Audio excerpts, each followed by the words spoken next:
Friends, if you rest, you rust. Remember this. Hello વિદ્યાર્થી મિત્રો, ધોરણ 12 અને ગુજરાતી મીડિયમ ચેપ્ટર 5 આપણું ચાલી રહ્યું છે. એમાં આજનું લેક્ચર બીજું છે. જેનેટિક્સમાં છીએ આપણે. અમુક બધી કોમન વસ્તુ મેં લાસ્ટ લેક્ચરમાં વાતચીત કરી હતી, જે દરેક વિદ્યાર્થીએ વાંચી લીધી હોવી જોઈએ અને સમજી લીધી હોવી જોઈએ. અને લાસ્ટ લેક્ચર પણ વ્યવસ્થિત સરખી રીતને માઇન્ડમાં હોવું જોઈએ. તો પાછું ત્યાંથી જ આજનું લેક્ચર સ્ટાર્ટ થવાનું છે. ફરી વખત કહું છું કે અર્ધીકણ ખબર હોવી જોઈએ, ડીએનએ શું છે એ ખબર હોવી જોઈએ. પછી અર્ધીકણ દરમિયાન રંગસૂત્રની વહેંચણી કઈ રીતના થતી હોય એ પણ ખબર હોવી જોઈએ. આની વગર આપણું ગાડું ચાલી શકે તેમ નથી. અત્યાર સુધી જે ભણ્યા ને એમાં તો હાવ એકદમ શોર્ટ સમરી કરીએ તો સતત સંકરણથી મેળવેલ શુદ્ધ જાત, ટ્રુ લાઇન બ્રીડ, ઊંચા એવી રીતને નીચાની વચ્ચે સંકરણ બધા ઊંચા અને એની વચ્ચે સેલ્ફિંગ સ્વફલન 3 ઊંચા 1 નીચા. દેખાવ સ્વરૂપ પ્રમાણ 3:1. ઊંચાઈનો નીચાઈનો કારક ભેગો થાય ત્યારે ઊંચાઈનો બહાર આવે. જે કારક બહાર આવે એને પ્રભાવી, જે કારક બહાર ન આવ્યો એ પ્રચ્છન્ન. આનેથી સવિશેષ વધારે મેં તમને ભણાવ્યું જ નહોતું, આટલું જ હતું. હવે આજે આની આ જ વસ્તુ આપણે ભણવાની છે, પણ મેન્ડેલે જેને કારકો કીધા, ફેક્ટરો કીધા, એ અત્યારના જનીન. એટલે હવે આપણે જનીન શબ્દ પ્રયોગ કરીને ભણવાનું છે. આપણે અત્યારે ભણવાના છીએ એક સંકરણનો પ્રયોગ જ. એક સંકરણ, એક જનીનની આનુવંશિકતા પણ કહેવાય. એક સંકરણનો પ્રયોગ પણ જીનેટિકલી જનીન, જીનોટાઈપ, આલ્ફાબેટ એબીસીડી જનીન માટે આપણે ધારીને આગળ હાલશું. આમાં અહીંયા હવે કસોટી થવાની છે કે મયોસિસ અર્ધીકણ કેવું મસ્ત પાકું છે કે નહીં. તો કાલનું જે હતું ને ઈ જ છે, બીજું કાંઈ નથી. હું પાછો ફરી વખત દેખાવ સ્વરૂપ ફિનોટાઈપ લખી નાખું છું. ઊંચાનું સંકરણ નીચા સાથે. તો હવે અહીંયા જોજો ભાઈ, હાઈટ એટલે લંબાઈ, પ્રકાંડની લંબાઈ. એ એક લક્ષણ છે, એ બે રીતે પ્રદર્શિત થાય છે, ઊંચા અને નીચા. આ બે તેની અભિવ્યક્તિ કહેવાય. ઊંચા નીચા એ બે એની અભિવ્યક્તિ. આ 2 મીટર, આ 1.5 મીટર, એ આપણને ખબર છે. હવે હું અહીંયા નથી લખવાનું. પણ આને માટેનું જીનોટાઈપ શુદ્ધ હો ભાઈ, પ્યોર લાઈન, ને નીચાનું સ્મોલ ટી. તો આપણા માટે પેરેન્ટ્સ પેઢીથી પિતૃ પેઢી પી. તો આનું જીનોટાઈપ શું છે? Capital T. આનું શું છે? Small T. Capital T capital letter એટલે પ્રભાવીને દર્શાવવા માટે વપરાતા આલ્ફાબેટ આપણી ભાષામાં, અને પ્રચ્છન્ન માટે સ્મોલ લેટર, લોઅર કેસ. તો અહીંયા ધ્યાન રાખો કે મેં જે ઊંચા લખ્યા છે મને દેખાય છે કે આની ઊંચાઈ 2 મીટર છે, એટલે હું ઊંચા લખું. મને પીળો રંગ દેખાય તો હું પીળો રંગ લખું. મને જાંબુડિયો રંગ દેખાય તો હું ઈ લખું, જાંબુડિયો, કે ઇંગ્લિશમાં વાયોલેટ. હાલો લખીએ. તો ઈ મેં એનું દેખાવ સ્વરૂપ લખ્યું કહેવાય. એટલે એક આજે નવું આવ્યું, દેખાવ સ્વરૂપ. દેખાવ સ્વરૂપ ઇઝ ઇક્વલ ટુ ફિનોટાઈપ. અને આ ઊંચાઈ નામનું લક્ષણ જેના કારણે પ્રદર્શિત થાય છે, એવું અંદર કાંક પડ્યું છે કે જે ડીએનએ છે આપણને ખબર છે. તો એ જે ડીએનએ છે એને હું અહીંયા દર્શાવવા માટે આલ્ફાબેટનો ઉપયોગ કરું, એટલે કે એબીસીડી નો. તો આને જીનોટાઈપ કહેવાય, જનીન સ્વરૂપ. જનીન સ્વરૂપ ઇઝ ઇક્વલ ટુ જીનોટાઈપ. તો આ એક કેપિટલ ટી, આ બીજો કેપિટલ ટી, આ બે જનીનો છે. સ્મોલ ટી જનીનો છે. તો ઈ જ થઈ ગયો કારક આપણા માટે.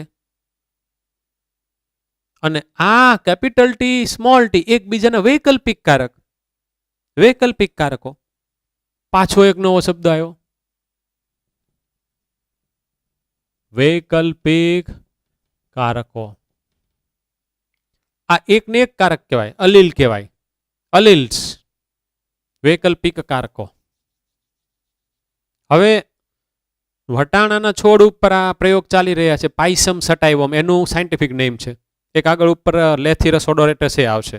એની બધી વટાણાની તો બધી વેરાયટીઝ હોય ને, હે તો ઈ તો એની અંદર તો પુષ્પ છે એટલે ઈ પોતે સપુષ્પી વનસ્પતિ થઈ, એનું પુષ્પ દ્વિલિંગી છે. મેં તમને લાસ્ટ લેક્ચરમાં વાત કરી હતી તે એની અંદર સ્ત્રી કેસર પુકેસર બેય છે. એટલે તમે ધારો ઈ પુષ્પને નર તરીકે બનાવી શકો અને ધારો એ પુષ્પને માદા તરીકે પણ લઈ શકો. જે પુષ્પને તમે માદા તરીકે લ્યો છો એનામાંથી તમારે પુકેસરને હટાવીને ફેંકી દેવાના છે. ગાય કૂતરાને ખવડાવી દો, બરાબર? કૂતરા ન ખાય, ગાય ખાય. તો આ ઊંચા ને આ નીચા એ બેયની વચ્ચે આપણે સંકળ યોજવાનું છે, બીજું કાંઈ નથી. તો એ તો ઓલાની જેવું જ થયું, પણ આપણે ધ્યાન રાખશું આ જીનોટાઈપ ઉપર, જનીન સ્વરૂપ ઉપર. આપણે આને ફેક્ટર કીધા, કારક કીધા અત્યારના. તો જ્યારે આપણે આ વિચારી રહ્યા છીએ કેપિટલ ટી સ્મોલ ટી, ત્યારે આપણે 21મી સદીમાં આપણે ડીએનએનો કટકો વિચારી રહ્યા છે કે જેની અભિવ્યક્તિ કે જે પોતે પ્રદર્શિત થશે તો આ લક્ષણ બહાર આવશે. ને જ્યારે આપણે કારક બોલીએ તે વખતે તો કે આપણે મેન્ડેલ દાદાને યાદ કરી રહ્યા છીએ 1856 થી 1863ની સાલમાં છીએ. એટલે આ આપણી બુકવાળા એનું બેનું મિશ્રણ કરીને સમજાયું છે. મેન્ડેલને દેખાતું આ હશે, મેન્ડેલને આ નહોતું દેખાતું. મેન્ડેલે આને કારક કીધા હતા, આપણે એને અત્યારે સંજ્ઞા આપી દીધી ને આલ્ફાબેટથી. તો આ ઉચ્ચ કક્ષાની વનસ્પતિ અને દ્વિકીય છે એટલે એમાં જનીનો જોડમાં હોય, 2n વાળી કન્ડિશન, રંગસૂત્રો જોડમાં હોય અને સમજાત રંગસૂત્ર ઉપર સમજાત જગ્યાએ જે જનીન પડ્યા હોય કે જે એક લક્ષણનું નિયંત્રણ કરતા હોય એને સમજાત જનીનો કહીશું. સમજાત રંગસૂત્રો ઉપર સમજાત જગ્યા ઉપર પડેલા જનીનો છે. ઈ જનીનો પાછા સમયુગ્મી પરિસ્થિતિમાં હોય અને વિષમયુગ્મી પરિસ્થિતિમાં હોય. કેપિટલ ટી સમયુગ્મી, સ્મોલ ટી સમયુગ્મી. પણ હમણાં જોશું કે F1 માં એક આનું હોય, એક આનું હોય, એને કહીશું વિષમયુગ્મી. તો સમયુગ્મી ને વિષમયુગ્મી બે પાછા બીજા અહીંયા નવા શબ્દ મારે મૂકવાના. સમયુગ્મી માં હું આમ કરીશ, વિષમયુગ્મી ઈ જનીનની condition capital T small T. Okay, કાલનું જ છે પણ અલગ રીતને ભણવાનું છે. टॉपर्स की डेफिनेशन है, toppers are not doing anything extra, any other thing, they are doing the things in other way, अलग रीते करे છે. હવે આના જન્યુઓનું નિર્માણ કરીએ તો જન્યુમાં આમાંથી એક આ આવશે ભાઈ, અને આના જન્યુમાં એક આ આવશે ભાઈ. આ થયા જન્યુ, જન્યુ જનન. હારું આટલાકમાં કેવું આવે ખબર છે? પહેલા તો આ જે કન્ડિશન છે આ ક્યાં પડ્યા છે સમજાત રંગસૂત્ર ઉપર, એને આપણે એક વખત શીખવું પડે. આપણે 11માં ભણીને બેઠા ને છતાં પણ ફરીવાર મને તો ખબર હતી કે આ બધાએ વાંચ્યું તો હશે જ તે, પણ 100% માઇન્ડમાં ગયું હોય એ હું તો કાંઈ અત્યારે માની તો નોંધ લઉં ને. એટલે હું આ લેક્ચરમાં પાછું એની ઉપર આવવાનો જ હતો. તો આ હારું હારમાં લઈએ ને એ વધારે મજા આવશે. હું અત્યારે અહીંયા સમજાત રંગસૂત્રની જોડ દોરી રહ્યો છું. સાહેબને બોર્ડમાં ગોતવાના નથી ભાઈ, અહીંયા બોર્ડ ઉપર ધ્યાન રાખવાનું. સાહેબ કાંઈ ગયા, આ બધા આપણે ઓનલાઈન ભણાવવાના લિમિટેશન્સ કહેવાય. આપણે ખોટા નથી પણ આપણા લિમિટેશન્સ કે ઓલી બાજુ વ્યૂ જાવ તો દેખાવ નહીં, પણ જો ચાલુ ક્લાસ હોય તો ગમે ત્યાં સાહેબ આટા ટલ્લા મારતા હોય દેખાય ને. બહુ ટ્રાય તો કરીએ. હે તો આ સમજાત રંગસૂત્રની એક જોડ છે. આ એનું સેન્ટ્રોમિયર હો ભાઈ, આને ડાર્ક કરી નાખવું. This is centromere. હવે જોજો હું અત્યારે આ ઊંચાનું લઉં છું તો ભાઈ ઊંચાની અંદર હું હશે હું એ તમે જોજો હરખી રીતને. આ જે જનીન છે ને કેપિટલ ટી એ અહીંયા પડ્યું છે. Capital T capital T capital T capital T, 4 capital T. તો ભાઈ લખ્યા અહીંયા શું કરવાનું? 2 4 છે તો તમે વિચારો કે આ ટાઈપનું સમજાત રંગસૂત્રની જોડ આપણને કઈ અવસ્થામાં જોવા મળે? ભાજના અવસ્થા 1. ભાજના અવસ્થા 1 ની આકૃતિ બધાએ જોઈ હોય, ન જોઈ હોય તો આજે પછી ઘરે જઈને તમારે જોવાની. એમાં સમજાત રંગસૂત્રની જોડ થાય. તો એમાં કુલ એકલ સૂત્ર 1 2 3 4 આવેલા છે. હવે જોજો ભાજન અવસ્થા 1 ની પહેલા પૂર્વ અવસ્થા 1 ની પહેલા G2 ની પહેલા S ની પહેલા G1 આવે. જો G1 હોય ને તો આ એક એકલ સૂત્ર અને આ એક એકલ સૂત્ર જ હોય. પછી S માંથી પસાર થાય એટલે એની જેવું આ બીજું થઈ જાય. તો દરેક એકલ સૂત્ર ઉપર એક જડીને પડ્યું છે. તો કેપિટલ ટી હતું આ એક ને એક આ બીજું. હવે S ની અંદર DNA નું સંયોજન થવાથી આ બેવડું થઈ ગયું, આ રીતે બેવડું થયું. જો અહીં સ્મોલ ટી હોત તો અહીંયા સ્મોલ ટી હોત, અહીંયા કેપિટલ ટી, અહીંયા કેપિટલ ટી, તો એવું થાત. અને જો અહીં સ્મોલ ટી અહીં સ્મોલ ટી હોત તો અહીંયા સ્મોલ ટી થાત, અહીંયા સ્મોલ ટી થાત. યાદ રાખો, સમજો, વ્યવસ્થિત થયેલું છે સમજાત રંગસૂત્રની જોડ. ઓકે, તો જ્યારે હું આમ લખું છું ત્યારે તમારે સમજવાનું છે કે કોષ વિભાજન વાળી અવસ્થામાં નથી. કારણ કે પ્લાન્ટ જ્યારે ઉભો હોય ત્યારે એના તમામ કોષમાં કોષ વિભાજન ઓછું થતું હોય, ન થતું હોય ને. તો ત્યારે રંગસૂત્ર ઝાડ છે, તો ત્યારે રંગસૂત્રની જોડ એટલે બે એકલ સૂત્ર પડ્યા છે, એક આ છે અને એક આ છે. તો પાછો ઓલો કન્સેપ્ટ આવ્યો કે જ્યારે એક એકલ સૂત્ર હોય ત્યારે એને એક રંગસૂત્ર તરીકે ઓળખવામાં આવે છે. એટલે આ એક એકલ સૂત્ર ઉપર રહેલો કેપિટલ ટી અને આ એક એકલ સૂત્ર ઉપર રહેલો કેપિટલ ટી, આ બે છે મેં લખેલા, ખાસ ધ્યાન રાખજો. એવી રીતના હવે જ્યારે હું આવા બધા ડબલ ડબલ લખું ત્યારે ઈ હોય. આ 12મું ધોરણ ઓરિજિનલ, નીટ ઓરિજિનલ. તમને કઈ ટાઈપના ક્વેશ્ચનો પૂછશે આટલી ક્લિયરિટી તમારા માઇન્ડમાં હોય ને તો જ આ જેનેટિક્સના ક્વેશ્ચન આવડશે, નહીતર નહીં આવડે. એટલે ફરી ફરીને કહું છું કે વ્યવસ્થિત અર્ધીકરણ સમજી લ્યો. હજી જેને આઈડિયા ન આવતો હોય તો અર્ધીકરણનું બોર્ડવર્ક લઈ લ્યો. ખાલી એકલું તમે બોર્ડવર્ક જોશો ને આ બધું એની અંદર આપેલું જ હશે, બધું આપેલું હશે. અને પાછું હું અહીંયા સાથે હજી અર્ધીકરણની અંદર આ બધા કઈ રીતે રંગસૂત્ર કયા કયા કોષમાં જાય બધું આજે લઈ લેવાનો છું. અહીંયા ધ્યાન રાખશો તોય તો આવડી જશે. આ બધા મેન્ટર ટીચરો જ્યારે ફોન કરે છે ત્યારે સાંજે લેક્ચર જોઉં છું ને રાત્રે લેક્ચર જોઉં છું ને એવું બધું કરે છે ને, એ બધાને આમાં બધા ડખા થવાના છે. એ ડખા ન થાય એટલે હરખી રીતને ધ્યાન રાખજો ને. આવતીકાલથી બધા ટાઈમે જ લેક્ચર જોવાના, નહીતર ગયા કામથી 50 થી 70 માર્ક જેનેટિક્સ અપાવડાવશે. એ નહીં આવે તો MBBS માંથી 12 તમે સમજી લો, MBBS માંથી 12 સમજી લ્યો. એટલે આમાં તો એવું છે કે જો પરફેક્ટ થઈ ગયું તો કોઈ જાતનો વાંધો નથી. તો તમારે જેનેટિક્સના જે 5-7 પાર્ટ છે એનું રિવિઝન ખાલી 3 કે 4 કલાકમાં થાય. અને જેને પરફેક્ટ ન થયું અને એકલી ગોખણપટ્ટી શરૂ કરી તો એક જ વસ્તુ સમજવાનું કે સવારથી સાંજ સુધી જ્યારે જેનેટિક્સની PhD હશે ત્યારે 5 પાઠ વાંચશે ને પૂરા જ નહીં થાય ને કાંઈ ખબર જ નહીં પડે. આ મને તે વખતે યાદ કરજો તમે કે એલા હા સાહેબ આ ધ્યાન નહોતું રાખ્યું ને આવું થયું હતું. તો સારું છે કે આ બધા વિડીયો અમે રાખવાના છીએ. શાળાએ આવો ત્યારે પાછા ફ્રી વખત જોવા હોય તો દેખાડવાના છીએ. હવે હું અહીંયા આગળ હાલું છું. જન્યુ છે તો તમે હવે જોજો ભાઈ, જન્યુ આ માનો કે મેં નર છોડ તરીકે લીધો છે, હું એને માદાય લઈ શકું. આપણે આને નર લઈએ અને આને આપણે માદા લઈએ તો આ નર જન્યુ થયો, બરાબર. તો હું સ્ટાર્ટ કરું છું ધોરણ 12 નો પાઠ નંબર 2, નર જન્યુ જનકનો વિકાસ. આપણે ખબર છે એવા જ હેડિંગમાં ભણ્યા હતા, ભલે આપણી ટેક્સ્ટ બુકની અંદર નહોતો. નર જન્યુ જનકનો વિકાસ.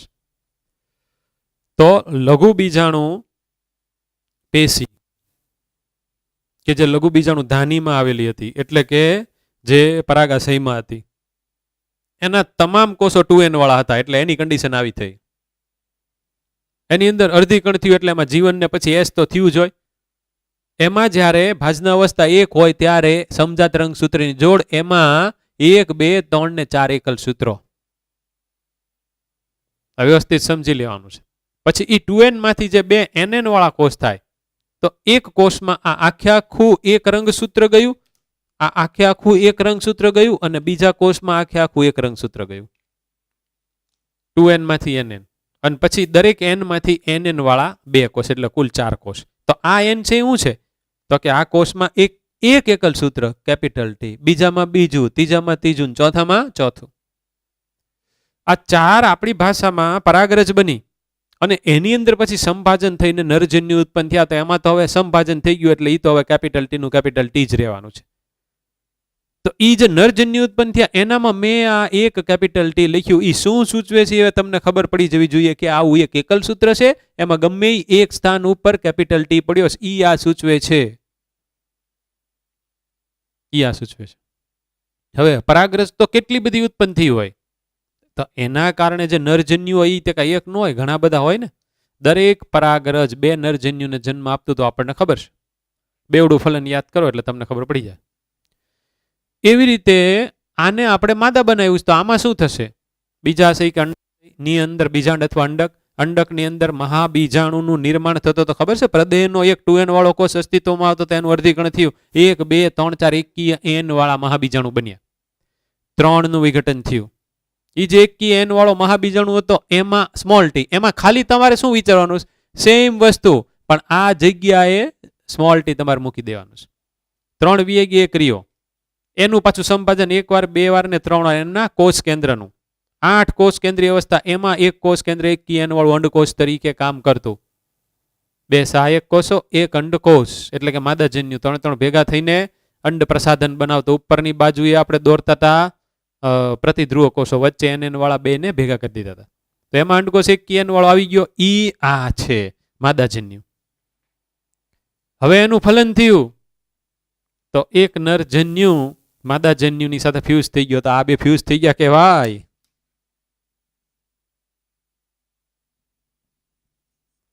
હારું, આટલું લખીએ ત્યાં તમારામાં કેટલી બધી સમજણ હોવી જોઈએ એ તમને ખબર પડી. કેપિટલ ટી સ્મોલ ટી, વિષમયુગ્મી પરિસ્થિતિ. આ F1 થયું, આ પિતૃપેઢી, આ જન્યુ, અને આ થયું F1 ફિલિયલ 1. તો આમાં માનો કે માદા તરીકે મેં આને એક્શનમાં લીધું છે. અહીંથી પોલેન, આવા જે બધા છોડ હોય એના જે બધા પુષ્પો એવા 100 પુષ્પો હોય, એ મેં 100 ઉપર આની પરાગરજ જવા દીધી તો મને 100 બીજ મળશે. એ હું 100 બીજ વાવીશ તો મને મળશે તો આ જ તે કેપિટલ ટી સ્મોલ ટી. હવે જ્યારે વિષમયુગ્મી પરિસ્થિતિમાં કારક હોય ત્યારે જે કારક અભિવ્યક્ત થાય, તો મેન્ડેલને શું મળ્યું હતું? બધા ઊંચા. અહીંયા મારે લખવું પડે ઊંચા. તો ભાઈ કયો કારક અભિવ્યક્ત થયો? Capital T. તો જે કારક અભિવ્યક્ત થાય એને પ્રભાવી કહેવાય, એટલે કે જેનું લક્ષણ બહાર આવે એને પ્રભાવી કહેવાય. એટલે કેપિટલ ટી છે એ પોતે પ્રભાવી. તો ઊંચા માટેનું જીનોટાઈપ આવું તો હતું, ઊંચા માટેનું જીનોટાઈપ મને બીજું મળ્યું, કેપિટલ ટી ને સ્મોલ ટી. એટલે કે જે છોડવા ઊંચા હોય 2 મીટરની હાઈટ વાળા, એનું જનીન સ્વરૂપ, એનું જીનોટાઈપ કેપિટલ ટી પણ હોઈ શકે અને કેપિટલ ટી સ્મોલ ટી પણ હોઈ શકે. એટલે કે એ પોતે સમયુગ્મી પરિસ્થિતિમાં પણ હોઈ શકે અને એ પોતે વિષમયુગ્મી પરિસ્થિતિમાં પણ હોઈ શકે. ક્વેશ્ચન તો આમાંથી અન્ડરસ્ટેન્ડિંગ વાળા જ આવવાના છે. કઈ એવું નહીં પૂછાય કે ડોમિનન્ટ એટલે કે પ્રભાવીને દર્શાવવા માટે કઈ ટાઈપનો લેટર વપરાય છે, એવું કોઈ દિવસ નહીં પૂછાય. આ હજી આપણે અહીંયા સુધી આવ્યા, ઊંચા થયા, બધા છોડવા ઊંચા ઊંચા ઊંચા ઊંચા ઊંચા. તો F1 ની અંદર જેટલા ઊંચા થઈ બધા વિષમયુગ્મી જશે. સાચું. તારા કેવા બધા સેન્ટેન્સ નીકળે? જેટલા વિષમયુગ્મી હશે બધા ઊંચા જશે, પણ બધા ઊંચા હોય પાછા વિષમયુગ્મી ન હોય, અમુક સમયુગ્મી હોય ને.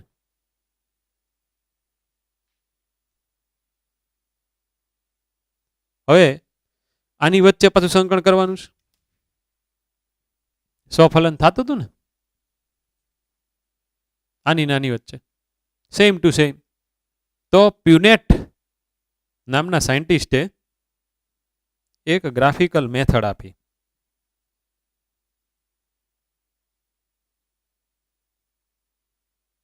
આ જે ચોરસ ખાના છે ને એ બધા ફલનની સંભાવના સૂચવે છે.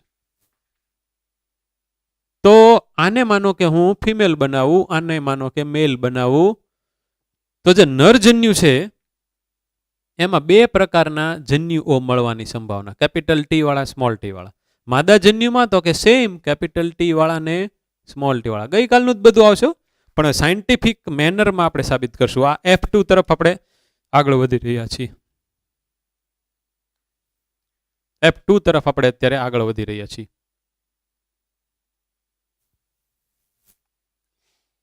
હવે તમારે જોવાનું,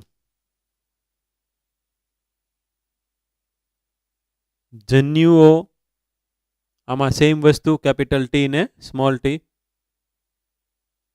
આ માદાજન્યુ, આ નરજન્યુ. તો આ જ્યારે કન્ડિશન છે ને, આ કન્ડિશન ઈ આમાં કેવી હશે એ તમે વિચારો. કેપિટલ ટી, સ્મોલ ટી આવી હશે ને. ઓકે, અહીંયા હું એક આકૃતિ દોરું છું પાછી એની વસ્તુ સમજાવવા માટે.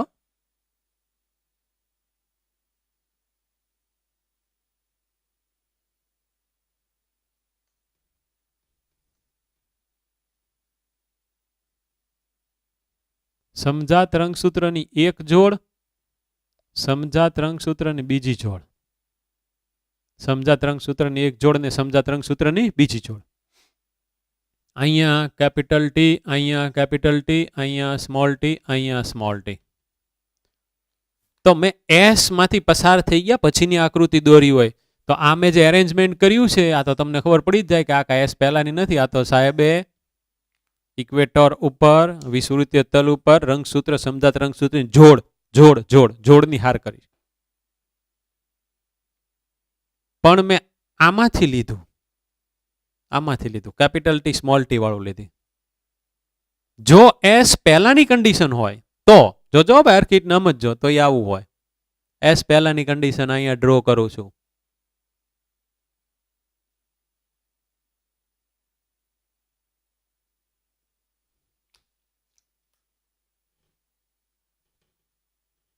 Capital T small T.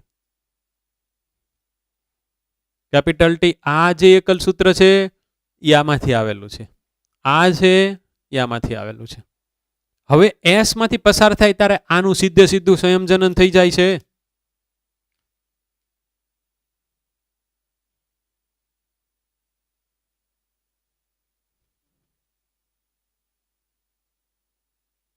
એનું સંયોજન થઈ જાય છે. તો અહીંયા ડીએનએ નું રેપ્લિકેશન થાય તો અહીંયા હોય એવું જ અહીંયા થાય ને અહીંયા હોય એવું જ અહીંયા થાય.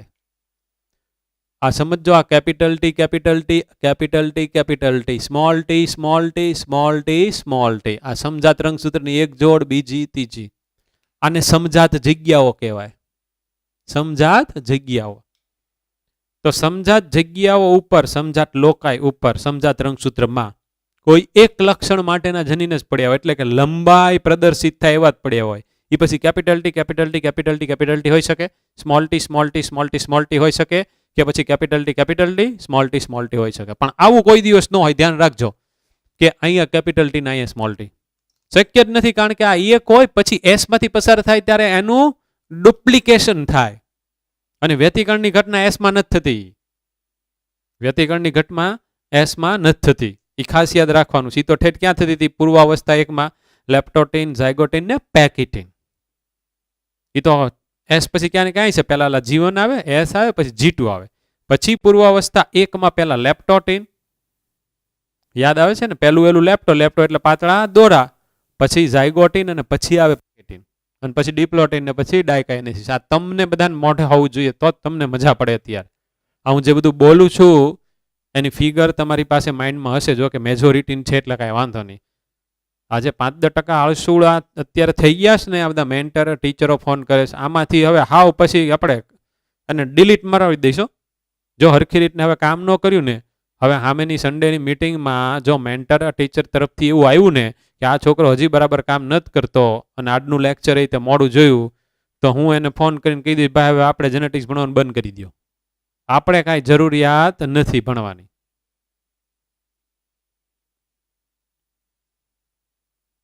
આ આખું એરેન્જમેન્ટ અહીંયા તમારી સામે મૂક્યું. હવે આ છે એ શેની આકૃતિ છે? સમજાત રંગસૂત્રની જોડ કરી છે એટલે આ ભાજના અવસ્થા એકની છે. ભાજના અવસ્થા એકની છે. મારે ઈ તમને સમજાવવું છે કે આમાંથી આ જન્યુ બે જ પ્રકારના કઈ રીતને બને. તો આ ભાજના અવસ્થા એકની છે.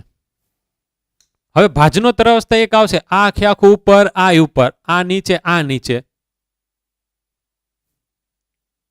પછી અંત્યાવસ્થા, પછી કોષરજવાન, બે કોષ.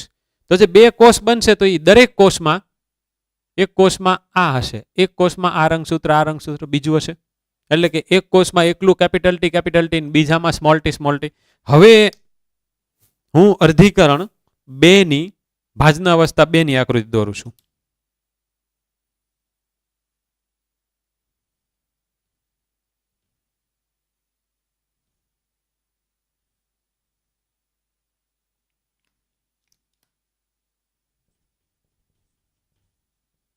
ભાજના અવસ્થા 2. અહીંયા હું દોરું, અહીંયા હું લખું કેપિટલ ટી અને આવો બીજો કોષ હશે ત્યાં સ્મોલ ટી. હવે શું થવાનું છે તો કે ભાજનોત્તર અવસ્થામાં આ એક આખે આખું એકલ સૂત્ર ઉપર જશે, આ એક એકલ સૂત્ર ઉપર જશે, એકલ સૂત્ર નીચે, ને જે 2 બાળકોષ થશે એમાં દરેકમાં કેપિટલ ટી એક આવ્યું. જો આ એક એકલ સૂત્ર ઉપર વ્યૂ જશે, આ એક એકલ સૂત્ર નીચે. એવી રીતને અહીં સેકન્ડ કોષમાં સ્મોલ ટી હોય તો પાછા બીજા આવા 2 મળે. એમાં તો કે એમાં સ્મોલ ટી હોય. આ 2 માંથી આ એક લખ્યો છે, આમાંથી એક લખ્યો છે. આવું છે, બીજું કાંઈ નથી. એટલે બને તો આવા કેટલાય બને. હવે આ તો માનો કે અર્ધીકણની અંતે હું બન્યું કો કેમ કે સાહેબ આ તો હજી તમે અહીંયા મહાબીજાણું બનાવ્યું, 3 વીએ ગયા તો આ 3 જઈ શકે. આ એકમાં સંભાજન થઈને જે અંડકોષ બનશે એમાં તો પાછું એકલું સ્મોલ ટી જવાનું. આ 3 ગયા, આમાંથી સંભાજન થઈને બનશે એમાં તો પાછું કેપિટલ ટી જવાનું. તો સંભાવના કેટલી છે? 50%. 50%. દર 4 માંથી 2 કેપિટલ હોય, દર 4 માંથી 2 સ્મોલ ટી હોય. તો આ જે સ્ક્વેર છે ચોરસ ઈ ફલનની સંભાવના છે. માનો કે આ ને આ 2 નું ફલન થયું તો હવે જીનોટાઇપ થશે કેપિટલ ટી. આનું ફિનોટાઇપ શું થશે? ઊંચા. આનું ને આનું થયું કેપિટલ ટી સ્મોલ ટી, ઈ ઊંચા.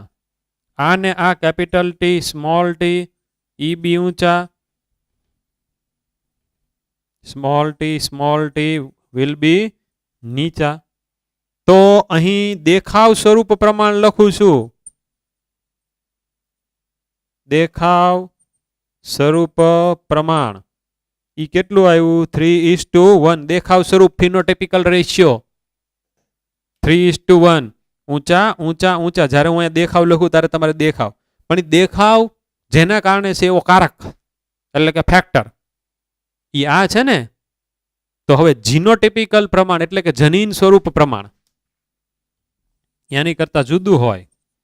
જનીન સ્વરૂપ પ્રમાણ capital T is to capital T small t is to small t will give 1:2:1. જો બે અલગ અલગ આવ્યા. જો capital T 1, capital T small T 1 ને 1 2 અને સ્મોલ ટી 1.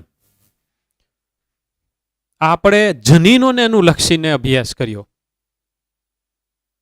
એક લક્ષણને ધ્યાનમાં રાખીને, જો 2 ને ધ્યાનમાં રાખીને તો શું કહેવાય? દ્વિસંકરણ પ્રમાણ. આપણે અત્યારે એક જ લક્ષણને ધ્યાનમાં રાખીને જોયું. એટલે એક સંકરણ પ્રયોગ અને એને કારણે મળતું પ્રમાણ, એક સંકરણ પ્રમાણ, એમાંય તે દેખાવ સ્વરૂપ રેશિયો અને જનીન સ્વરૂપ રેશિયો પ્રમાણ. તો 2 અલગ અલગ મળ્યા. ઓકે. તો જો આ મેં અમુક મારે જે સ્ટેપની જરૂરિયાત હતી આ 2 આકૃતિ મેં તમારી સામે મૂકી. કારણ કે અર્ધીકણમાં તમને ખબર હોવી જોઈએ કે કઈ રીતે રંગસૂત્રનું સ્થળાંતરણ થાય. એની પહેલા રંગસૂત્રની ગોઠવણ કઈ રીતની થયેલી છે. આ 2 વસ્તુ ખૂબ અગત્યની હતી. ગોઠવણ અને એનું સેગ્રીગેશન, એ છૂટા પડે, એનું વિશ્લેષણ થવું. એ હવે આ જે પ્રયોગ છે એના આધારે મેન્ડલે જે નિયમ આપ્યો, એક તો પ્રભુતાનો નિયમ, બધા હા વહેલા છે. પ્રભુતાનો નિયમ એના 3 મુદ્દા આપણી ટેક્સ્ટ બુકમાં આપ્યા છે કે લક્ષણોનું નિયંત્રણ કારકો દ્વારા થાય, ઊંચાઈનું નિયંત્રણ કારક દ્વારા થાય. અહીંયા આપણે કારક એટલે ફેક્ટર એટલે ઊંચાઈનું નિયંત્રણ કોરે કર્યું તો કે કેપિટલ ટી એ કર્યું ને સ્મોલ ટી. કેપિટલ ટી એ 2 મીટર ઊંચાઈનું, સ્મોલ ટી એ 1.5 મીટર ઊંચાઈનું નિયંત્રણ કર્યું. તો એણે ખરેખર આ 2 એ નિયંત્રણ કોનું કર્યું? લંબાઈનું, લક્ષણનું. લંબાઈ નામની લક્ષણનું એણે નિયંત્રણ કર્યું. કોક તો કે બીજના આકારનું નિયંત્રણ કરશે, કોક એના રંગનું કરશે, કોક ઓલી સિંગનો આકાર કરશે, કોક સિંગનો રંગ કરશે, કોક પુષ્પનો રંગ કરશે અને કોક જનીન પુષ્પનું સ્થાનનું પણ નિયંત્રણ કરશે. તો એ બધા એને કારકો કીધા. સેકન્ડ કે કારકો જોડમાં હોય. એણે એમ કીધું કે કારકો જોડમાં હોય. તો એવું એને શું કરવાનું કીધું હશે? તો અહીંયાથી એને ખબર પડી ગઈ કે જ્યારે જન્યુઓનું નિર્માણ થાય તે વખતે કારકો છૂટા પડે છે, વળી પાછું એ બે ભેગા થાય ત્યારે પાછા કારક એક સાથે ભેગા થઈ જાય છે. કારણ કે પેઢી દર પેઢી એવું હાલ્યા કરે. કારકો જોડમાં હોય, કારકો દ્વારા જ લક્ષણોનું નિયંત્રણ થાય. અને જ્યારે વિષમયુગ્મી પરિસ્થિતિમાં કારક હોય ત્યારે જે કારકનું લક્ષણ અભિવ્યક્ત થતા હોય તેને પ્રભાવી કહેવાય. ખરેખર પ્રભુતાનો નિયમ ઈ છે. વિષમયુગ્મી પરિસ્થિતિમાં જે કારક પોતાનું લક્ષણ પ્રદર્શિત કરે એને પ્રભાવી કહેવાય, ને જે અવ્યક્ત રહે એને પ્રચ્છન્ન કહેવાય. જે બિચારો દબાયેલો રહે એને પ્રચ્છન્ન કહેવાય. ઘરે એક ભાઈ અને બેન બે હોય અને માતા પિતા સામે હોય, પણ ભાઈનું ચાલતું હોય તો ભાઈ પ્રભાવી થયા, બેન બિચારા પ્રચ્છન્ન થયા. ઉલટું હોય, અત્યારે તો ઉલટું હોય તો બેન પ્રભાવી થયા, ભાઈ પ્રચ્છન્ન થયા. બે બેનું હોય, બે ભાઈઓ હોય, આપણે આ મુજબ લ્યો ને. ઓકે, તો આમ થોડું સમજાય જાય. હવે આગળ મારે નથી બોલવું, કારણ કે આનું બોલીશ તો આને ખોટું લાગશે, આનું બોલીશ તો આને ખોટું લાગશે, એવું થશે. આપણે ભાઈ અત્યારે આપણે તો બધા પ્રભાવિત થયો ભાઈ, તમે બધા પ્રભાવિત માનજો. આ આપણે ખાલી આની માટે થઈને રાખીએ છીએ. આ એક નિયમ થયો પ્રભુતાનો. બીજો નિયમ, આની અંદર 3 મુદ્દા આવ્યા ભાઈ. હું અહીંયા મસ્તો લખી નાખું છું. 1, 2 and 3 મુદ્દા. હવે બીજું લઈ લઈએ.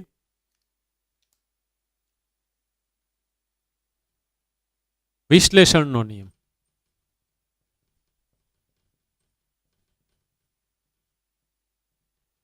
મુક્ત વિશ્લેષણ નિયમ. મુક્ત શબ્દ લાગી જાય ને કાંક આખું બધું જુદું થઈ જાય. એના માટે મારે આવા 2 લક્ષણ જોઈએ, લંબાઈ અને બીજનો રંગ, કે પછી બીજનો આકાર, કે બીજનો રંગ અને બીજનો આકાર બે હારવાર, ગમે એ 2 લક્ષણ જોઈએ. તો એ પાછો દ્વિસંકરણનો પ્રયોગ આવશે. એ આપણે તે વખતે શીખશું. વિશ્લેષણનો નિયમ શું છે એ ધ્યાન રાખો. જોજો, એક લક્ષણ નું નિયંત્રણ કરતા જનીનો કહેવાય ને, કેપિટલ ટી ને સ્મોલ ટી. લક્ષણ કેવું છે? લંબાઈ. એક લક્ષણ નું નિયંત્રણ કરતા જનીનો અથવા તો કારકો જોડમાં હોય, પરંતુ તેઓ જન્યુઓના નિર્માણ સમયે વિશ્લેષણ પામે, એટલે કે એકબીજાથી છૂટા પડે. એની વહેંચણી આ રીતે થાય. તો તમે વિચાર તો કરો કે મેન્ડેલે 1856 આવું કીધું. 1856 થી 1863 ની વચ્ચે કામ કર્યું. 1886 મૃત્યુ. 1901-2 ની અંદર આ બધી બાબતો સામે આવી ત્યારે ખબર પડી કે ઠીક આ વિશ્લેષણ પામે છે. એક ઉપર જાય, નીચે જાય, પાછો આમાંથી એકલ સૂત્ર ઉપર જાય છે, એકલ સૂત્ર નીચે. એને જે કીધું હતું એ અહીંયા 1901-2 બધાને ખબર પડી કે ઓહો મેન્ડેલ દાદા તો આ વસ્તુ કહીને ગુજરી ગયા, એટલે કે દેવ થઈ ગયા. તો જ એની ઉપર સિક્કો લાગે ને, ફાધર ઓફ જેનેટિક્સ. એને બિચારાને ખબર નહોતી કે મને ફાધર ઓફ જેનેટિક્સ નું બિરુદ મળ્યું. એ તો આમનામ હતા. આ તો વાત હું તમને 2-3 વખત હજી કરવાનો છું. કેવું કહેવાય, કંટાળિયા ન હોય ને. એના બધા સમવયસ્કોએ ના પાડી દીધી હતી ને કે ભાઈ અમે તારું કામ હરખી રીતને માન્ય રાખતા નથી. કારણ કે કારક શેનો બનેલો છે? મેન્ડેલ કે મને ખબર નથી. કારક કઈ રીતે અભિવ્યક્ત થાય છે? મેન્ડેલ કે મને ખબર નથી. પ્રભાવી પ્રચ્છન્ન કારક તે જોયો? મેન્ડેલ કે મને ખબર નથી. ના, મેં નથી જોયો. કારક વનસ્પતિના કયા ભાગમાં આવેલો? મેન્ડેલ કે મને નથી ખબર. તો એની વાત કોણ સાચી માને? તો એણે એના બધા થોથા જાળવીને રાખ્યા હતા, મેન્ડેલિઝમ. અને પછી આ બધા ખોલ્યા તો ઓહો, એની અંદર જે બધું લખેલું હતું ને એવું બધું 1901-2 ની સાલમાં જ્યારે રંગસૂત્રની વર્તણૂકનો અભ્યાસ થયો ત્યારે મેન્ડેલ દાદાના થોથામાં લખેલા જે બધા કારકો વિશેની બધી માહિતી, બધી લાઈનો હતી, તો એ મેન્ડેલના કારકોને તે વખતના રંગસૂત્રની વર્તણૂક મળતી આવતી હતી. 7 તારીખે તે વખતે બધા સાયન્ટિસ્ટ કે જે મેન્ડેલે કલ્પેલા કારકો છે એ અત્યારના રંગસૂત્ર છે. પછી જનીનની શોધ થઈ તો એને જે બધા લક્ષણ લાગુ પડતા હતા એ બધા મેન્ડેલ દાદાના થોકડામાં લખેલા હતા કે 7 તારીખે આ તો બહુ કરી ભાઈ, આણે તો જનીન વિશે પહેલા લખીને રાખ્યું હતું, ખાલી એનું નામ પાડ્યું હતું કારક. કેટલું ઇન્ટરેસ્ટિંગ વસ્તુ. ઈ કેવો દાદો માણસ કહેવાય. હે 70 થી 100 વર્ષ અગાઉનું બધું લખીને ગયો હતો. તો પ્રૂફ પણ બિચારા કાગળ કારકોનું હતું નહીં, પણ એનું માઇન્ડ કેટલું બધું તે વખતે હાલતું હશે. હે આપણે તો આઈન્સ્ટાઈનને બહુ વધારે ઊંચા ગણીએ છીએ. વિશ્લેષણનો નિયમ ને પાછું બીજી રીતે જન્યુઓની શુદ્ધતાનો નિયમ. જન્યુઓની શુદ્ધતાનો નિયમ. જે તે જન્યુ, અહીંયા તમને જન્યુ દેખાઈશ, જે તે લક્ષણની અભિવ્યક્તિ માટે શુદ્ધ જ હોય. જે તે જન્યુ જે તે લક્ષણની અભિવ્યક્તિ માટે શુદ્ધ જ હોય, એટલે કે એનામાં બીજું કોઈ પણ જનીન, બીજું કોઈ પણ કારક ન હોય. એક લક્ષણ માટેનું એક જ કારક હોય. એ એની અલગ રીતની પાછી સમજણ કે જે તે જન્યુમાં એક લક્ષણ માટેનું એક જ કારક હોય. આ એક તમે જન્યુ લઈ લ્યો તો ભાઈ કયું લક્ષણ, તો કે લંબાઈ, એનું એક જ કારક હોય. આ 1 2 3 4 આપણે ભલે ને અહીંયા સમયુગ્મી પરિસ્થિતિમાં 4 ગણ લીધા, પણ એમાંથી ગમે એક જ હોય. એમ આમ તો કેપિટલ ટી સ્મોલ ટી માંથી એક જ હોય. તો જે તે જન્યુ જે તે લક્ષણની અભિવ્યક્તિ માટે શુદ્ધ જ છે એમ કહેવાય. આનામાં કોઈ જાતનું મિશ્રણ કે બ્લેન્ડિંગ નથી. આ એની અલગ રીતની સમજૂતી. વિશ્લેષણના નિયમે શું કીધું? જોડમાં રહેલા કારકો જન્યુઓના નિર્માણ સમયે વિશ્લેષણ પામે છે, છૂટા પડે છે, એકબીજાથી છૂટા પડી ગયા, મુક્ત થઈ ગયા. એ હારવાર નથી રહેતા. એટલે એનું કેવું એમ છે કે નર કે માદા જન્યુમાં કેપિટલ ટી ને સ્મોલ ટી કદી હારવાર હોય નહીં, બેમાંથી એક જ હોય. તો હવે જે એક હશે, માનો કે સ્મોલ ટી હશે, તો એનામાં એકલો સ્મોલ ટી જ હોય, એટલે ઈ જન્યુ સ્મોલ ટી નું જ લક્ષણ પ્રદર્શિત કરી શકે, એટલે એ એના માટે શુદ્ધ થઈ ગયો. એનામાં બીજું કશું નથી. આ માઇન્ડમાં જ ઉતારવાનું છે. એક કે બુકની અંદર સીધે સીધું આવું લખેલું ન હોય. આ તમારે માઇન્ડમાં જ ઉતારવું પડે ને, સમજવું જ પડે. ઓકે, તો આ બે વસ્તુ કરી. હવે મેન્ડેલે પાછા બધા મેથેમેટિક્સ નો પણ પ્રયોગ કર્યો હતો. તો હવે મેથેમેટિક્સની અંદર ઓલી દ્વિપદી તમારે કાંઈક આવતું હતું ને, આવું ax + by² આવું કાંઈક આવતું હતું. તો અહીંયા શું છે ખબર? Half capital T plus half small T એનો વર્ગ. આને જો તમે છૂટું પાડો તો 1/2 T plus 1/2 small T into પાછું આનું આજ આવશે ને 1/2 capital T 1/2 small T plus यहाँ पर प्लस. આને જો તમે વળી પાછું સાદું રૂપ આપી દો તો એ આવે આ જ તે, એ ને આ જ આવે. જો આ જ આવે. 4 માંથી 1 કેપિટલ ટી આવે, 4 માંથી 2 કેપિટલ ટી સ્મોલ ટી આવે, એટલે કે વિષમયુગ્મી પરિસ્થિતિ આવે, અને 4 માંથી 1 સ્મોલ ટી જ આવે. આ જ આવે. ઓલાનું તમારે આજે સાદું રૂપ આપવાનું. આનું મારે કાંઈ નથી આપવું, મને કાંઈ ગણિત નથી આવડતું. તમને બધાને આવડે, તમે બધા એસએસસી ભણેલા છે, હું ભણેલો છે. એટલે આ આપણી ટેક્સ્ટબુકમાં લખેલું છે કે એણે આનો ઉપયોગ કરીને પાછું સાબિત કર્યું. એ તો આવશે તો આ જ તે, આ તો એકદમ ઈઝી છે. આ જ આવશે કે ભાઈ 4 માંથી 1 તો કે કેપિટલ ટી. હવે અહીંયા 2/4 એટલે 1/2 મૂકવું હોય તો મુકાય ને, અડધું હાલે, એમાં કાંઈ વાંધો નહીં.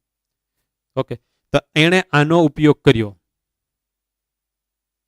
તો આ બે નિયમ તમને યાદ રહ્યા. પ્રભુતાના નિયમના 3 મુદ્દા યાદ રહ્યા. લક્ષણોનું નિયંત્રણ કારકો દ્વારા, કારકો જોડમાં, અને વિષમયુગ્મી પરિસ્થિતિમાં જે કારક અભિવ્યક્ત થાય એને પ્રભાવી કહેવાય, ને જે અવ્યક્ત રહે એને પ્રચ્છન્ન કહેવાય. આટલું થઈ ગયું. હવે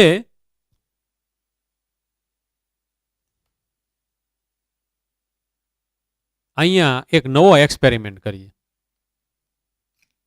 અપૂર્ણ પ્રભુતા.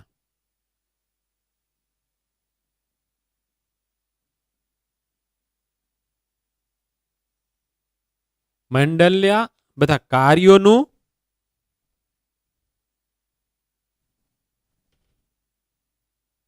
લિમિટેશન આવ્યું.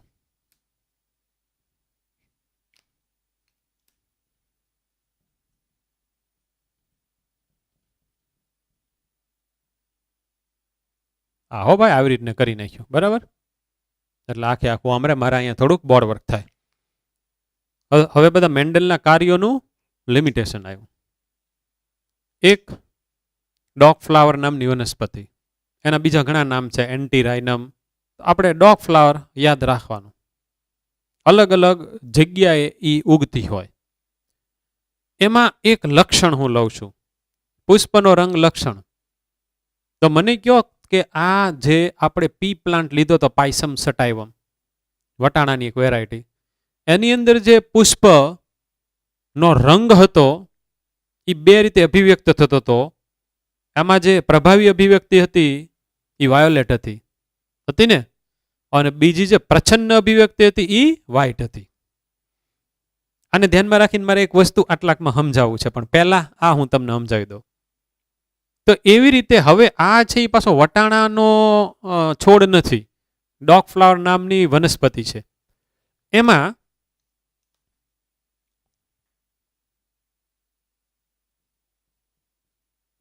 પુષ્પનો રંગ લાલ અને સફેદ પુષ્પ.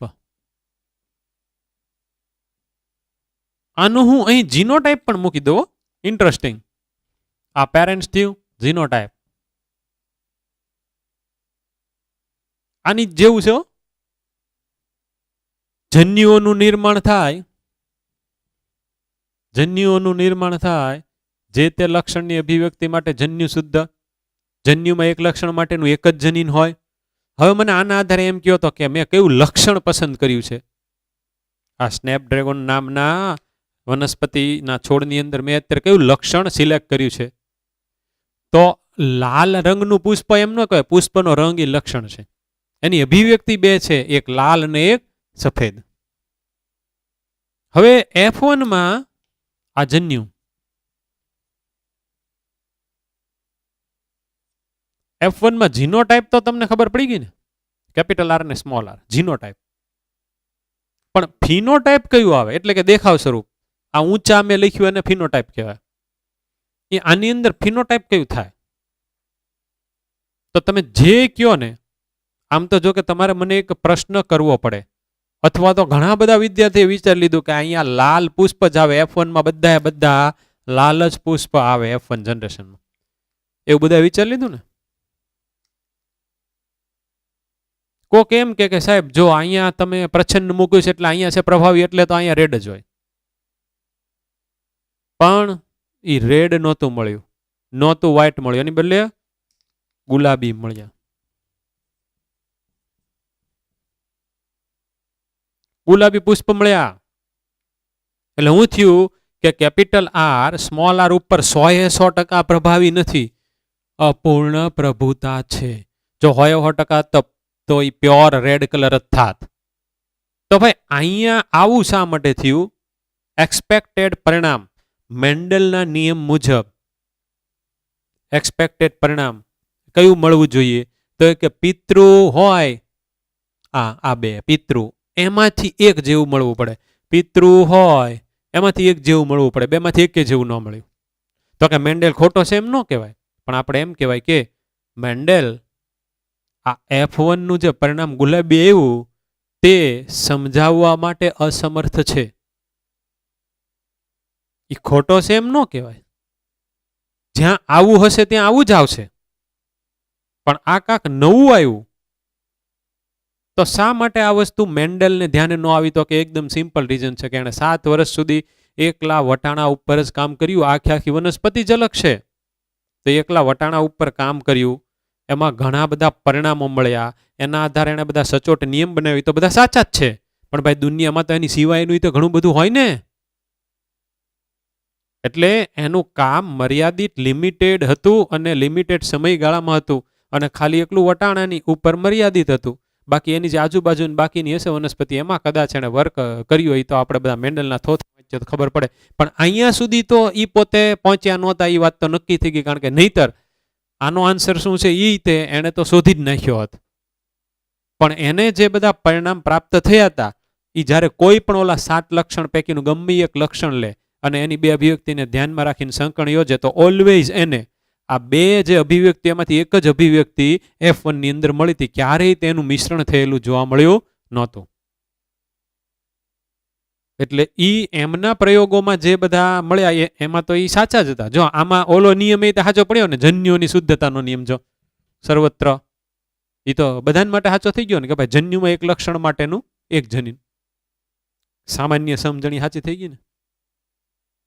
અને જન્યુઓના નિર્માણ સમયે આનું વિશ્લેષણ થઈ ગયું, એક જન્યુમાં ગયો, બીજો બીજા જન્યુમાં ગયો, વહેંચણી થઈ ગઈ. હવે આગળ હાલીએ. આમ કરવાનું છે.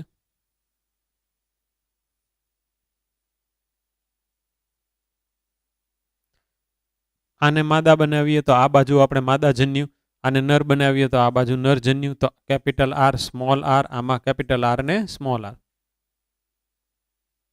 Capital R capital R, capital R small R, capital R small R અને સ્મોલ આર સ્મોલ આર. હાલો હવે તમે આના આધારે આ બધાના ફિનોટાઇપ બોલવા માંડો, અથવા માઇન્ડમાં વિચારી લ્યો. 30 સેકન્ડ આપું છું. ફિનોટાઇપ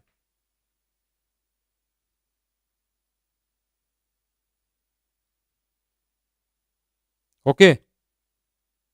તો કેપિટલ આર અહીંયા જોવાનું કે આ બધા લાલ જ હોય. સ્મોલ આર અહીંયા જોવાનું કે આ બધા સફેદ જ હોય. કેપિટલ આર સ્મોલ આર ગુલાબી ગુલાબી.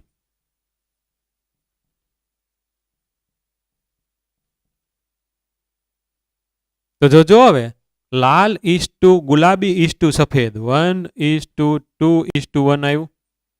Capital R is to capital R small R અને સ્મોલ આર. જીનોટિપિકલ રેશિયો અને ફિનોટિપિકલ રેશિયો, જનીન સ્વરૂપ પ્રમાણ અને દેખાવ સ્વરૂપ પ્રમાણ, બે આનામાં હરખા જ આવ્યા. કોનામાં? અપૂર્ણ પ્રભુતામાં. આમાં એ બે અલગ અલગ આવ્યા. તો આમાં ને આમાં બેમાં હરખું આવ્યું. જનીન સ્વરૂપ પ્રકાર હરખા, જીનોટિપિકલ રેશિયો જો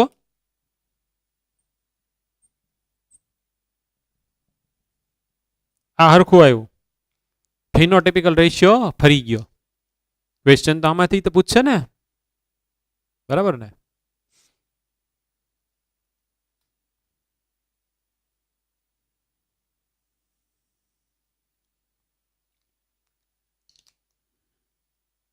capital R small R, F1 માં કેપિટલ આર સ્મોલ આર તો ગુલાબી, રેડ અને વ્હાઇટ, અપૂર્ણ પ્રભુતા. અને એનું એક્ઝામ્પલ મેં જે કહ્યું તે વનસ્પતિનું નામ યાદ રાખી લેવાનું, કાઉન્સમાં બીજા એના બે નામ આપ્યા છે. આની સિવાય બીજું કાંઈ યાદ રાખવાની જરૂરિયાત નથી, કારણ કે ટોપિકનું નામ છે ને એ હવે તમને ખબર પડી ગઈ. Capital R is not completely dominant over small R. 100% એની પર પ્રભાવી નથી, ઓછું છે, તેથી કરીને અપૂર્ણ. હવે આમાંથી એક વસ્તુ જો, તમને માનો કે કોઈ ઊંચા છોડ આપી દીધા, ઊંચા, અને તમને એમ કહેશે કે તમારે શોધી લાવવાનું છે કે આ જે ઊંચા છોડ આપવામાં આવ્યા તે સમયુગ્મી છે કે પછી વિષમયુગ્મી. તો તમે શું કરશો? એમાંથી પર્ણ લઈ કે એનો એક કોષ લઈને પછી એની અંદરથી બધા જનીન શોધશો કે ભાઈ આમાં કેપિટલ ટી ક્યાં પડ્યું છે, આમાં સ્મોલ ટી ક્યાં પડ્યું છે. નહીં થઈ શકે ને, કરોડો રૂપિયા થશે જનીનની શોધ માટે. તો એના માટે આ વસ્તુ આપણે જાણવા માટે તમારે એનું સંકરણ પ્રચ્છન્ન સમયુગ્મી સાથે કરવું જોઈએ. એને કસોટી સંકરણ કે ટેસ્ટ ક્રોસ કે. એટલે ટોપિકનું નામ શું છે? Test cross.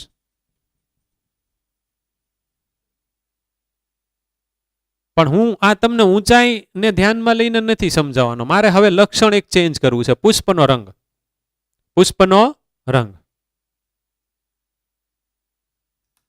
વાયોલેટ.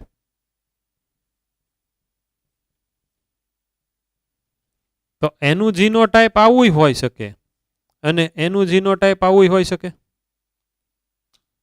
આવું હોઈ શકે. કેપિટલ ડબલ્યુ ને સ્મોલ ડબલ્યુ આપણને આપેલું છે. આ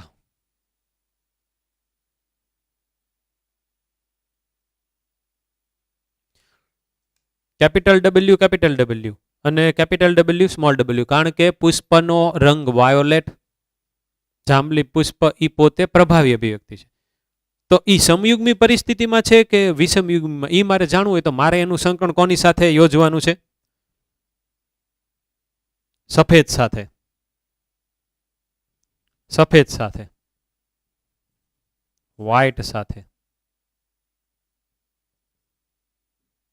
પ્યુનેટ સ્ક્વેર કરી નાખું છું, હાવ હેલું થઈ જશે, જોજો.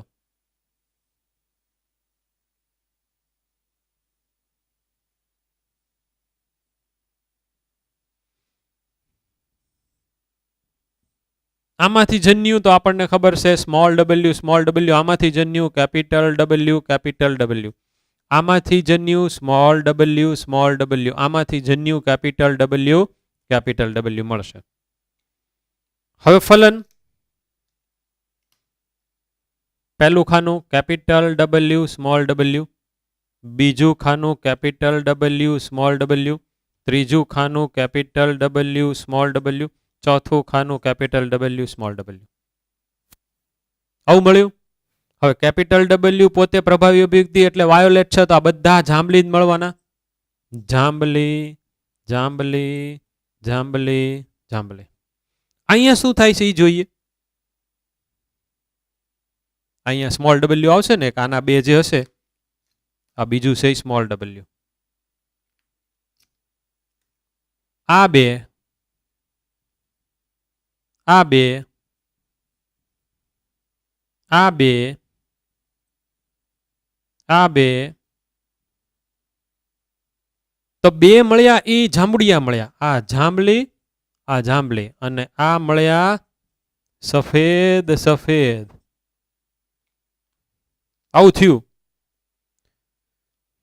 પુષ્પનો રંગ વાયોલેટ હતો, એનું જીનોટાઇપ કેપિટલ ડબલ્યુ હોઈ શકે અથવા કેપિટલ ડબલ્યુ ને સ્મોલ ડબલ્યુ હોય. એના બે જન્યુ કેપિટલ ડબલ્યુ સ્મોલ ડબલ્યુ. આના તો જન્યુ તમે ગમે લ્યો, કેપિટલ ડબલ્યુ જ આવે.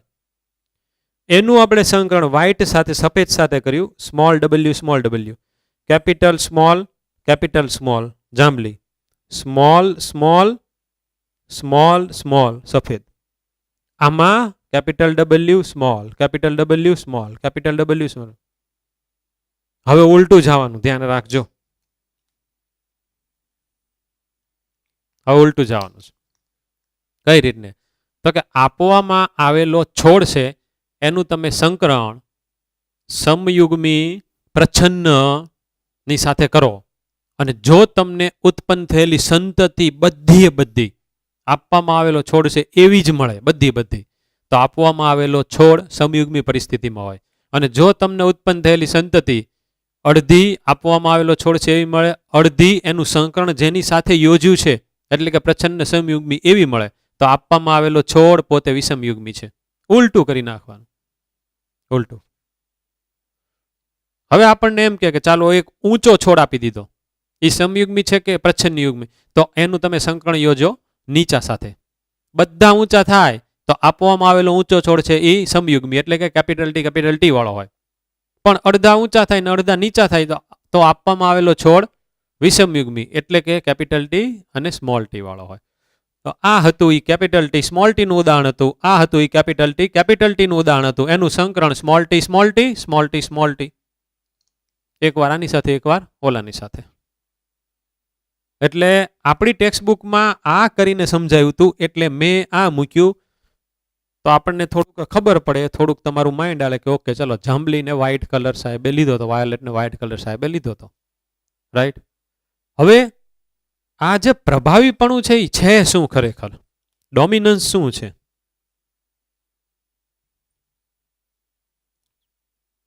Is equal to પ્રભાવીપણું.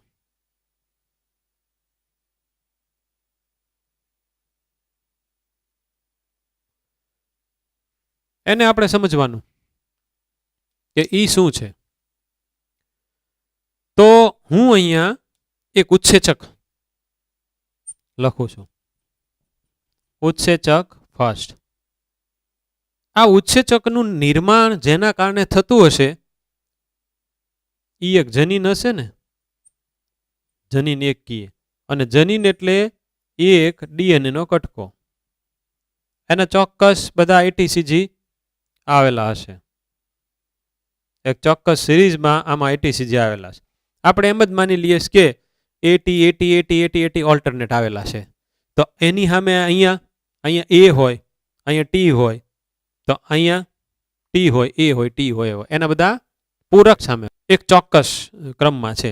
આ જનીન સક્રિય થાય તો આ એક ઉત્સેચક બને અને આ પોતે ઉત્સેચક પોતાના પ્રક્રિયાથી એટલે કે એસ ઉપર કાર્ય કરે અને એક નીપજ બનાવે. આ નીપજને કારણે કોઈ એક લક્ષણ અભિવ્યક્ત થાય. અહીંયા એક લક્ષણની બે અભિવ્યક્તિ પડી છે. તમે એમ માની શકો કે આને કારણે જે નીપજને કારણે જે લક્ષણની અભિવ્યક્તિ થાય છે એ તો કે બીજનો રંગ કાં તો પીળો કરે છે કાં તો લીલો કરે છે. એમાં આ આપણે અત્યારે પ્રભાવી માનવાનું છે એટલે પીળો કલર છે, આવું આપણે માનવાનું. પીળો રંગ કરે એના કારણે જે આપણે ઓલા બધા લક્ષણો લીધા હતા એમાંથી તમે ગમે એક અત્યારે ખાલી આપણે ધારવાનું છે. તો ભાઈ આ લક્ષણ કઈ રીતને અભિવ્યક્ત થાય છે એવું, એટલે આ જનીન ની આ અભિવ્યક્તિ થઈ. આવડી મોટી હારમાળા હોય, તમને નવાઈ લાગશે આ જનીન કઈ રીતને ખુલે, એમાંથી કઈ રીતને ઉત્સેચક બને, ઉત્સેચક કયા એસ ઉપર કામ કરે ને કયો પી બને. અને એવું હોઈ શકે કે આ પી માંથી વળી પાછી બીજી તે એક નિપજ બને, ત્યાં પાછું બીજો એક ઉત્સેચક જોવે અને એ નિપજને કારણે કોઈ એક લક્ષણ પ્રદર્શિત થતું, આવું બને.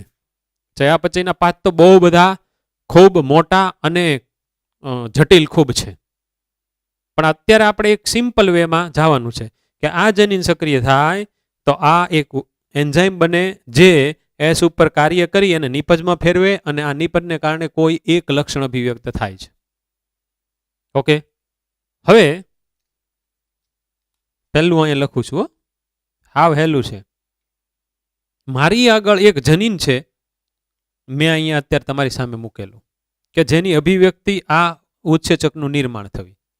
ઓકે, આનું બીજું એક વેરિયન્ટ એટલે આમાં થોડો ઘણો ચેન્જ થવો, એના જે એટીસીજી છે એમાં થોડો ઘણો ચેન્જ થવો, એની અંદર માઇન્યુટ વિકૃતિ થઈ.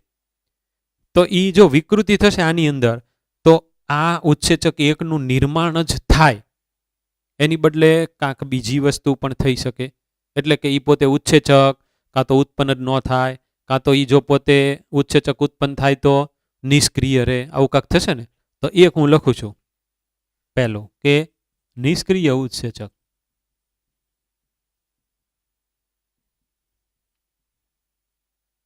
બીજું તો કે બીજો આનામાં ચેન્જ એવો થયો કે જેને કારણે ઉત્સેચક જ નથી બનતો, એટલે કે ઉત્સેચક ગેરહાજર.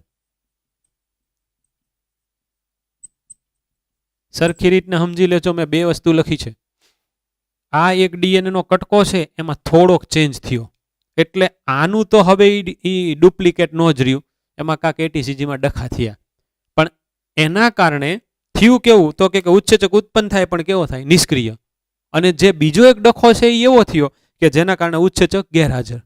તો આ બે માટેના જે નવા ડીએનએ બન્યા, જેની અંદર વિકૃતિ થઈને બન્યા, જેમાં બધા ડખા થઈને અસ્તિત્વમાં આવ્યા, એ બધાને આપણે પ્રચ્છન્ન જનીન કહેવાય.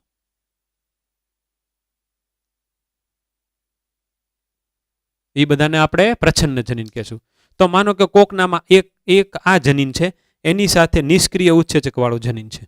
તો આ તો જનીન છે એ પહેલું છે ને કે જેમાં મોડિફિકેશન નથી થયું, જેની અંદર પરિવર્તન નથી થયું, એટલે આ છે એ પોતે પ્રભાવી છે, તો એને કાંઈ વાંધો આવશે નહીં.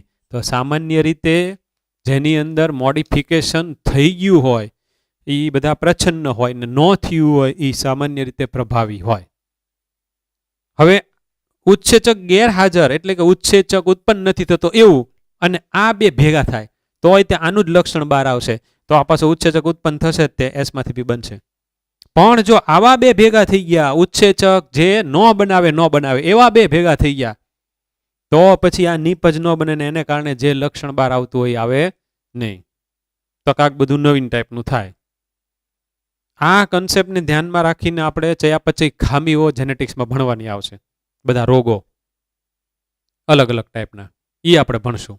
અને આપણી બુકમાં હજી એક આપ્યું છે વેરિયન્ટ આની સિવાયનું, એટલે આ બીજા નંબર ઉપર છે, આ ત્રીજા નંબર ઉપર છે, અને પહેલા નંબર ઉપર છે એ એણે આની જ જેવું કહી દીધું છે કે ઉત્સેચક ઉત્પન્ન તો થાય છે અને આ જે ઉત્પન્ન થયેલો એની જેવું જ છે, એનું જે એક એક્સ્ટ્રા વેરિયન્ટ બન્યું, પણ આની કરતાં થોડોક ઓછો સક્રિયતાના પોઈન્ટ ઓફ વ્યૂથી. પાછું ઓબ્લિક કરીને લખ્યું છે કે ઓલમોસ્ટ એની જેવો.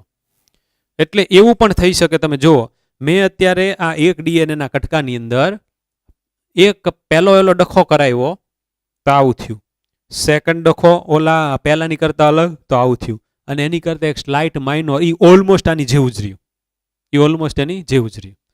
પણ જે મેઇન છે ડીએનએ એને તો આપણે પ્રભાવિત જનીનના નામે જ ઓળખાય. આ ખાસ યાદ રાખવાનું છે. તો આજે તમે તમારું મટીરિયલ અહીંયા પડ્યું હોય તો કેટલું ભણાયું, કેટલું વાંચશો છે. 5મું લેસન છે ને,